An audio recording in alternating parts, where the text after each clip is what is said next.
G'day, this is Simon Lapping here. I'm standing here with Kees Beyers, the former owner of Kees Beyers Chocolates, which is now into liquidation, and we're going to hear from him how the whole Woolworths debacle took place.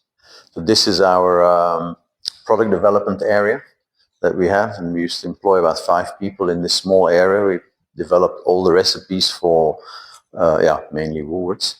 The recipes they claim that they developed for us, which is actually quite laughable, because in 34 years of dealing with Woolworths, they've never developed a single recipe for us. So Kees, tell us, how did the Woolworths contract come about? So I emigrated from Belgium in 1985. I moved to South Africa, and I'm a pastry chef by trade. I spent 5 years at a confectionery school in Belgium, and I specialized in chocolates. I worked as a pastry chef at the, which was called Marriott, which is now called Air Chefs. Mm-hmm. And then I started producing chocolates, sort of small scale, very small premises, 40 square meter premises. And I was supplying a bakery in Hillbrow at the time called Café Kranzler. And Woolworths walked into Café Kranzler. They were looking for, misunderstand, the Woolworths food business at the time was a lot smaller than what it is today. Yeah. So they walked into this business. They had a chocolate counter there. They bought some chocolates. They liked them. And they asked the owner, would he be interested in supplying Woolworths with a range of chocolates? And he said, look, I don't make them myself. There's this young Belgian guy that arrived here, and he actually produces them. And that's how Woolworths came to see me then afterwards. And that was around probably 1989. And in 1990, I started supplying Woolworths with a small range of chocolates, which then grew, as the years went on. So basically, how old were you when you started this business? 21. 21. So your whole adult life has been around the same business. Yes. One of the questions that people have asked me, what's the future hold? Will we see Kees Beyers in the future again? So I'm not sure. So it's in liquidation at the moment. So we're not sure yet who will end up with the business or where it'll land up. I either get involved with someone that takes this over, or I start something totally afresh. It'll probably be smaller scale than what this was, because we worked out of 4 factories. We worked out of 4 sites. We had about 15,000 square meter under roof. And the idea was, that's why we got involved in the large factory in Bedfordview. The idea was to have everything under one roof. That was the plan, and that's where it all went wrong. Because as we had invested all that money in that new site, we were halfway through that process. We had borrowed close to 200 million rand from the bank to do that whole process. And then when Woolworths withdrew, but then actually finished their business with us, we couldn't carry on paying the loans, and that's what eventually bankrupted us, basically. So basically, saying to me then is that new building there in Bedfordview, that's where you pumped that money. That facility actually was going to be used for Woolworths products. Yes. Exclusively. Not exclusively. We were also going to do, obviously we have our own brand as well. We were doing our own brand there as well.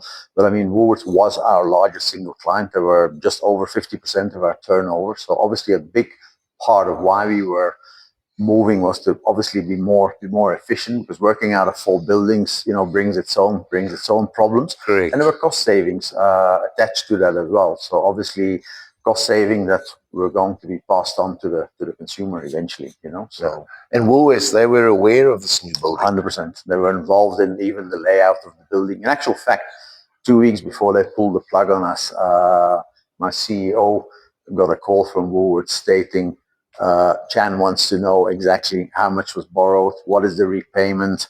They wanted to get the whole financial picture, so they knew exactly how much damage they were causing. And that's what makes this whole story actually quite malicious, to be honest. So sounds like that they were planning it. Absolutely. Beforehand. Absolutely. No, they wanted to do maximum damage. They wanted to bankrupt the business. They wanted us gone. And obviously succeeded. And we'll see what the future holds with this business. I'm not sure, as I say, where the liquidation process is right now. There's not a hell of a lot of communication between myself and the liquidator. So I'm not sure where the process is right now. So we'll see what the future holds. But it's been like this. You can see the factory's been standing now for, I think it's close on 3 months now. So. Okay, so Kees, you started there in Bamley with a small little shop there. And obviously from there you moved over to here in Spartan, and because of space constraints. But I'm sure you had employees that started right in the beginning. They were right here until the end. I had people with 35 years of service working for me. 35 years. In actual fact, I had people that worked for me for that amount of time. Some of their kids actually started working in this factory as well.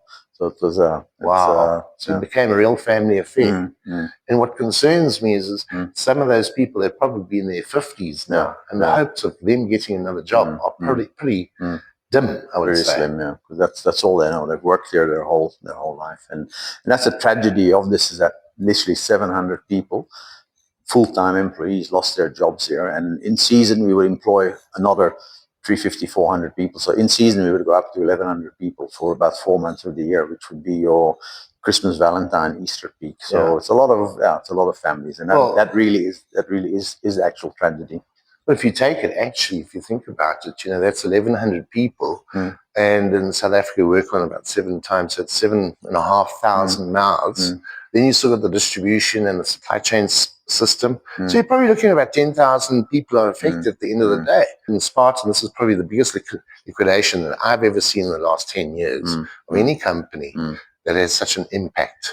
The Competition Commission, have they had any interest in this whole matter? The union that actually reported this matter initially to the Competition Commission, so they invited me for an interview, and they were quite interested in the case initially. They interviewed me for about 2 hours, and then it just, Woolworths lawyers got involved, and it just fizzled away. And then when we inquired, we never actually got a written response from the Competition Commission, but basically we were told, well, Woolworths is not a dominant player in the market, so they don't have 45% market share. So in actual fact, no retailer in South Africa has 45% market share. And the point that I was trying to make is they're dominant in my business. They're very dominant in my business. They are, they're more than 50% of our turnover. So there has to be some mechanism there that actually protects, the relationship a little bit. And, I had a great relationship for Woolworths for many years. And it started sort of going south. I think it probably started about 15 years ago when they started bringing brands in. So when you go back, say 20 years, when you bought some chocolates or a box of chocolates in Woolworths, it would come out of these factories. That's what we were doing. Then they brought in brands. And initially they said, we're only going to bring in one brand, the leading brand, and then another brand, and another brand, and another brand. So obviously they weren't exclusive to us anymore, because I liked it when Roy Bagatini said on radio, I said, the exclusivity, we make a promise to each other. And I felt like asking him, so what promise do you make us? You don't guarantee volume, you don't guarantee margin, so what promise do you make? So they can buy from whoever they want, but we need to remain exclusive. And that's not fair. So I believe in product exclusivity, but they were demanding total factory exclusivity. And I'm saying that's not right. It's not in my industry, because you can see the machinery that is here. Woolworths, they don't do the volume to actually keep the machinery full-time busy. They don't pay us for the downtime of those machines. And all I'm saying is we do product A for them in this factory, and we do product B, different chocolate, different packaging, different for another retailer, and that should be fine as long as there's product differentiation. But this whole thing just became a very personal issue. It wasn't a business decision, it was an emotional decision, and they just wanted to prove their point. They wanted us gone and use us as an example for other suppliers, basically. Statement made by the former CEO of Tiger Brands. Now, Tiger Brands owns some top brands, like, for instance, All Gold Tomato Sauce, Mrs. Ball's Chutney. Now, in my view, if you don't have those two products in a supermarket, you don't have a supermarket. But yet they claim that they had a wonderful relationship. But clearly, Tiger Brands is a company that's 50 times bigger in turnover compared to what your company was. And they claim that they had a wonderful relationship. So it seems to me that Tiger Brands was controlling the stick over there compared to Woolworths was controlling the stick over with you. Look, exclusivity is sort of applied where they can apply it. So, and exclusivity is a little bit of a smokescreen. It's more about control. It's about having control in the company. Like a standard question a Woolworths buyer will always ask when they walk in the factory, what percentage are we of your turnover? How much are we of your turnover? They want to know. They'd like to keep it on a fairly high side, so they know they have control. With the Tiger Brands, they're probably 2% of Tiger Brand's turnover, or 3%. So it doesn't even move the needle. So they actually don't have any say. And I'm sure they do have a wonderful relationship with Tiger Brands, and they'll have a wonderful relationship with lots of other suppliers. We had a wonderful relationship with them until we didn't, and then and then the wheels came off, unfortunately. So you're saying that there are still a lot of good people in Woolworths? Absolutely. Someone like a Champillet, how they conduct themselves, that cascades down. That cascades down. People say, it's like Trump. You see Trump, he behaves a certain way. All the people, that report to him, they start behaving the same way. Suddenly, it's all that behavior becomes acceptable, and that's what's crept into Woolworths. A certain behavior or certain, the way they conduct themselves has now become the norm because. My boss is doing it, so it must be okay, but it's not okay. It's actually not acceptable. Okay. Here's when Roy Bagattini was on the radio with Stephen Curtis. Roy Bagattini made the claim that you're selling Woolworths products, Woolworths recipes and intellectual property to other companies, right? And Stephen Curtis actually asked him what particular products were affected. And Mr. Bagattini couldn't answer the question. Yeah. So, what is your take on this? So my take on that is I've supplied Woolworths for 34 years, right? We had a lot of product developers here. In 34 years, Woolworths have never supplied us with a recipe. They never developed a recipe for us. That's what we do. We educated them on chocolate. We show them about chocolate. We built that whole Woolworths chocolate business together with them, and they would sometimes bring a concept. They travel overseas, they'd bring a concept and then ask us to, make something similar or copy it or whatever. That's the extent of it. But all the recipe development we actually did here in-house. The other claim that he made that we then sold that to other retailers, that's absolute nonsense. It's a blatant lie, actually. And that's what I said in one of the reporters. Either he's lying or he's being lied to by his staff, and he's not fact-checking this, because none of the products that we were producing for Woolworths, when they were still totally on board, we supplied to any of the competitors. And I would get asked regularly. Other retailers would say, "Oh, can you make this for us? Can you make that for us?" And I said, "Sorry, we make that for Woolworths, can't produce it for you." So we had to come up with different products for other retailers, and we kept it very. It was even made in a different factory, So it was just ludicrous the way this is. So they're trying to defend this, but you can't lie your way out of a situation. Everything I've said. I've either got witnesses, I've got documentation to back it up. They're just making these wild claims that they're supplying, they're developing all these recipes for us. They've never developed a recipe for us, ever. They don't have it. They don't, as long as I've been dealing with the chocolate department, they don't have that skill in-house. Where they did assist is in, quality audits and, doing, pest control and that type of thing. The general upkeep of the factory, but the actual essence of the product, coming up with product, developing recipes, proving recipes, zero. That was all done in-house by us. So in other words, what you're saying to me is that they would come up with a concept. You would go away, your developers, which you paid for and developed, they would sit and develop a range, like say 20 different variations of a product, and then you would go and present it to them, and then they would pick and choose. 80% of the concept we would come up with, 20% of the concepts they would come up with. So we would then present them a range of, say, 15, 20 different products, and they'd pick maybe 2 or 3, and they might taste it and say, "Oh, we're making a strawberry truffle. We'd like maybe the flavor to be a little bit more strawberry." So we'd go back into the NPD kitchen, we'd refine it a little bit. That's it. That was but all the recipe development was done by us in-house. Absolutely. Yeah. Because it comes to mind as well. So products that you made for other companies, like Amarula was an example, but you never sold Amarula to Woolworths as such. We had a brand. We had the Beyers brand, which grew quite big. We had the Sweetie Pie brand. None of those products ever went to Woolworths. And this is one of the last meeting that I had with, because also another claim that was made. For 2 years, we tried to engage with Beyers, and we tried to.